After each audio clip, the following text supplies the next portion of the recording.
Hello friends, हम बात कर रहे थे बहुपद के बारे में। जो कि हमने जो इसके इम्पोर्टेंट फार्मूले हैं वो देख लिए थे। क्या होते हैं बहुपद, बहुपद के प्रकार क्या क्या हैं। आज बात करेंगे गुणांक पर। क्या होता है गुणांक जान लेते हैं। पहले इसकी थ्योरी कंप्लीट कर लेते हैं, उसके बाद हम इसके सवाल पर चलेंगे। तो गुणांक, बहुपद में गुणांक क्या होते हैं इसको पहचानना बहुत ही मस्ट है। जब कि गुणांक क्या होते हैं, किसे कहते हैं। देखिए, अगर हम बात करें तो जब किसी जब किसी चर राशि में चर राशि में चर राशि में अचर अचर राशि का गुणा किया जाता है गुणा किया जाता है तो वह अचर राशि तो वह अचर राशि अचर राशि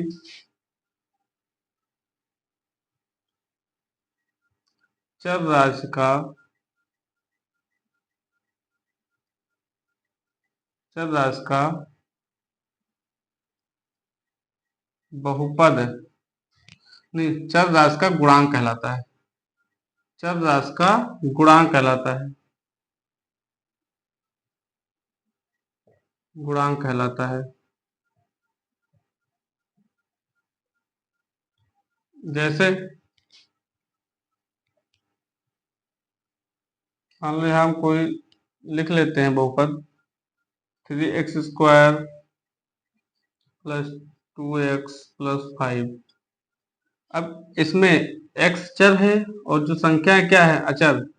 जब किसी अचर का चर के साथ गुणा करते हैं अचर राशि का, तो वह जो अचर राशि होता है वो उस चर का गुणांक कहलाता है। तो यहाँ x² का गुणांक क्या हो जाएगा,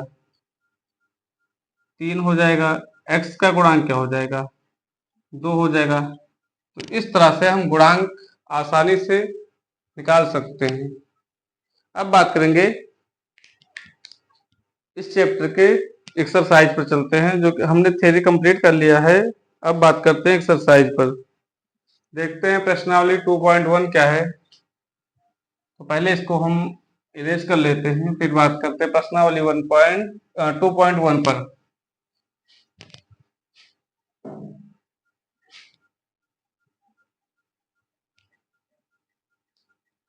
प्रश्नावली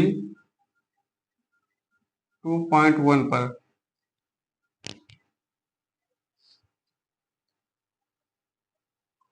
पहला सवाल है कि निम्नलिखित व्यंजकों में कौन एक चर में बहुपद है और कौन कौन नहीं, कारण के साथ उत्तर दीजिए। तो पहला सवाल है,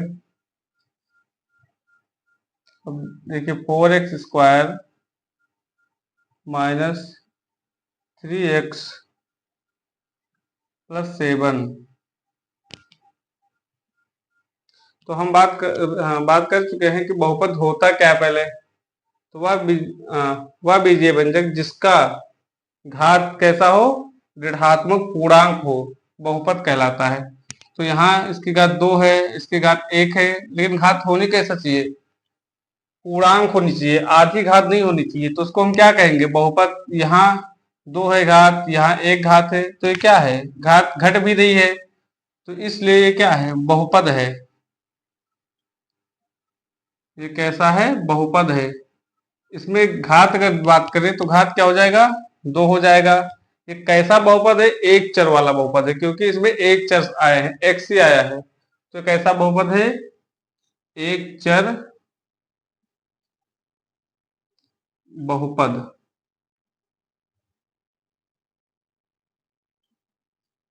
एक चर बहुपद है। इसके अगर घात की बात करें तो घात 2 है। दूसरा सवाल है, पहले का इसमें भी बताना है कि बहुपद है या नहीं है। y²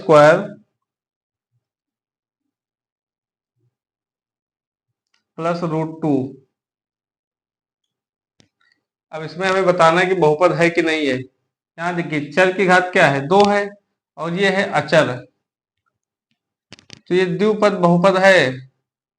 लेकिन ये बहुपद है क्योंकि इसका जो घात कैसा है, पूर्णांक है। तो कैसा बहुपद है, ये बहुपद है। अगला सवाल है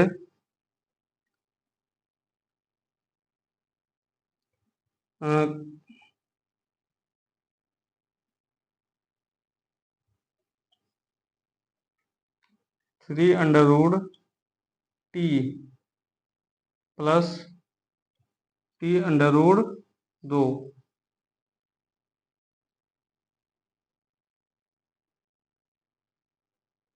अब ये बताइए बहुपद है कि नहीं। जैसे 3t की घात क्या लिखा, 1/2 प्लस ये √2 × t लिखा है। तो यहाँ घात क्या हो जाते हैं, पूर्णांक नहीं है, आधा घात है, तो इसलिए इसको कहेंगे कि ये क्या है, बहुपद नहीं है। अब बात करते हैं अगले सवाल की तरफ। अगला क्वेश्चन है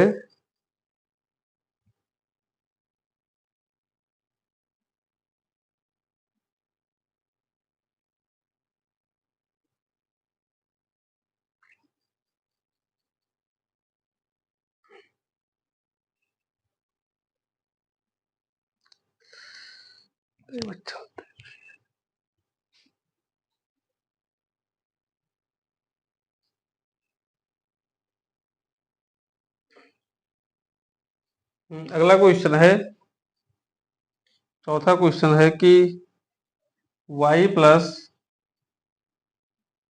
2/y, तो ये क्या है, ये बहुपद है या नहीं है। इसको क्या लिख सकते हैं, y प्लस 2y⁻, तो ये क्या है, ये बहुपद नहीं है। बहुपद का जो फार्मूला है, उस चर की घात ऋणोत्तर पूर्णांक होनी चाहिए, जो कि क्या है, -1 यहाँ घात आ जाती है, तो इसलिए क्या है, बहुपद नहीं है।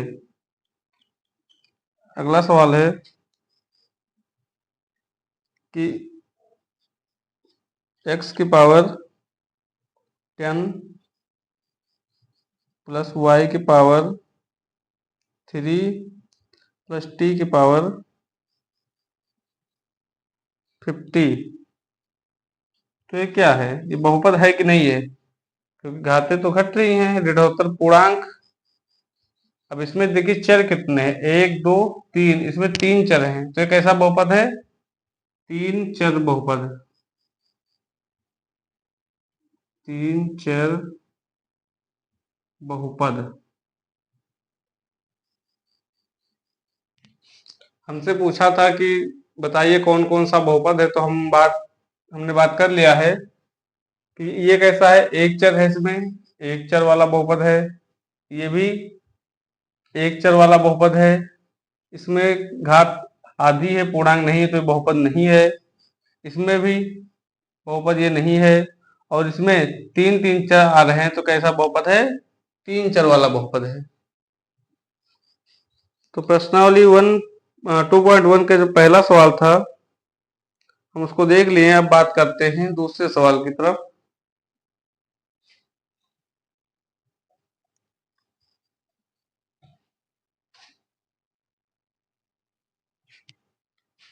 दूसरा सवाल है कि निम्नलिखित में से x² का गुणांक लिखिए।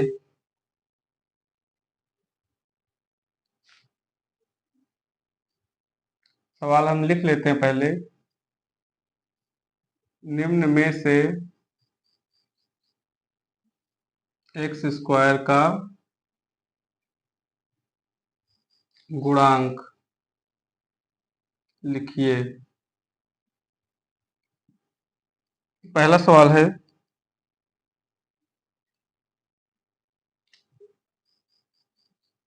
2 + x² + x। सभी सवाल लिख लेते हैं, छोटे छोटे सवाल है, बहुत छोटे छोटे।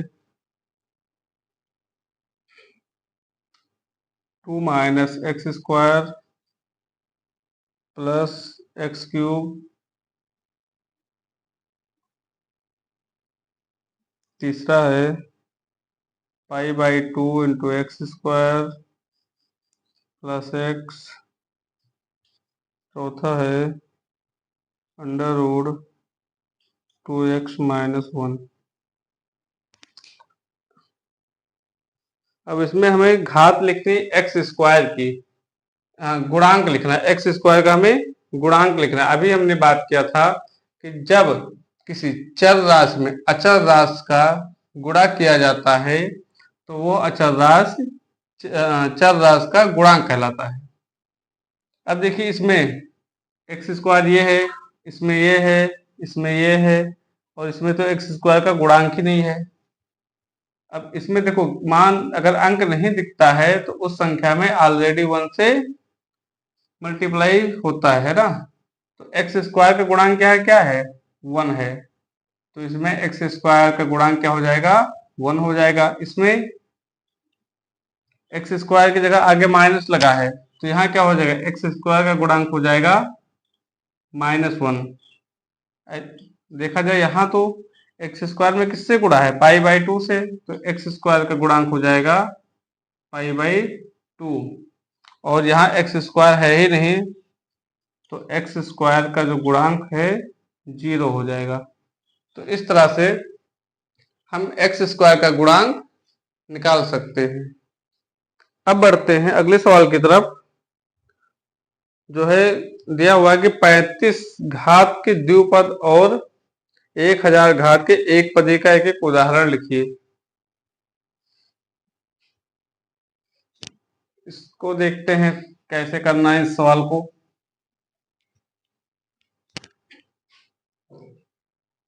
सवाल है कि 35 घात के द्विपद। तीसरा सवाल है 35 घात के द्विपद। द्विपद और 1000 घात के 100 घात के एक पदी का उदाहरण लिखिए। एक पदी का उदाहरण